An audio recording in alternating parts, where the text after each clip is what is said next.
Tim and Allison, that's absolutely right. Now, this is just one example of so much devastation we've seen throughout the day. You can see this tree here in Carolina Forest was struck by lightning. You could actually see the burn marks right here. This is right off Carolina Forest Boulevard and Highway 501. Now, we got a chance to speak to one of the Pizza Hut employees because we're in the parking lot of that right here, and they said that they heard that sound when the lightning actually struck. They say it was deafening. That is where we find WPDE News Channel 15's Marc Liverman. And Marc, you are live tonight at Carolina Forest Boulevard and Highway 501, and that is an area that was hit hard.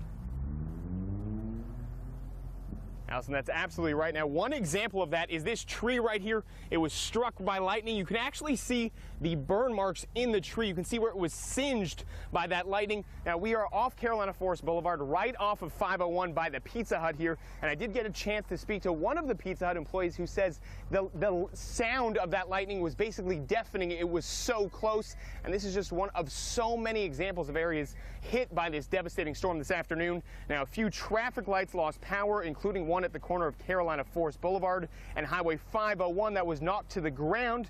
The South Carolina Highway Patrol and South Carolina Department of Transportation were in the area directing traffic until that light was fixed.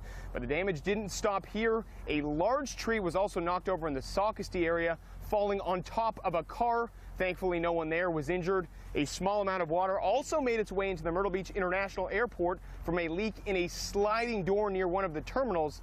At one time, almost 1,000 people were without power, according to Santee Cooper's outage website.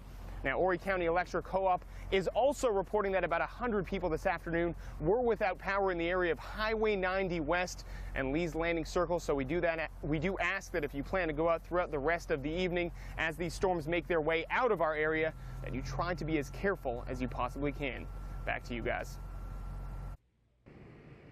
In a world of concrete and steel, it might be hard to tell, but there is progress. And here at the Backgate Construction Project, it's happening fast. This is the finishing work that we need to get done.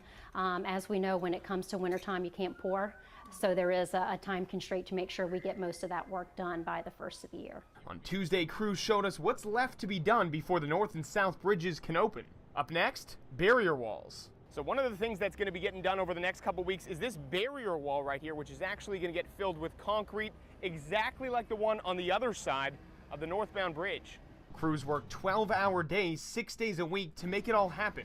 Utilities, lights, all finishing touches. The final work on the bridge, this connector. Now, one of the last things that's going to be done in about the next 3 to 4 weeks is crews are actually going to join the bridge to the approach right here by laying concrete all the way down right here. And they tell me the reason for that is crews need to be able to maintain constant access from the approach to the bridge right until the very last minute when they lay this concrete down. Horry County spokesperson Lisa Borsier says drivers should be on these bridges by October. Over the last couple of months, people have really started to see it go up, and it's interesting. I think when people ride by every couple of days, they see something different that's going on, and they're starting to see the finishing touches of the project, and it's exciting. After years of waiting for traffic relief, a light at the end of the tunnel. In Myrtle Beach, Marc Liverman, WPDE News Channel 15.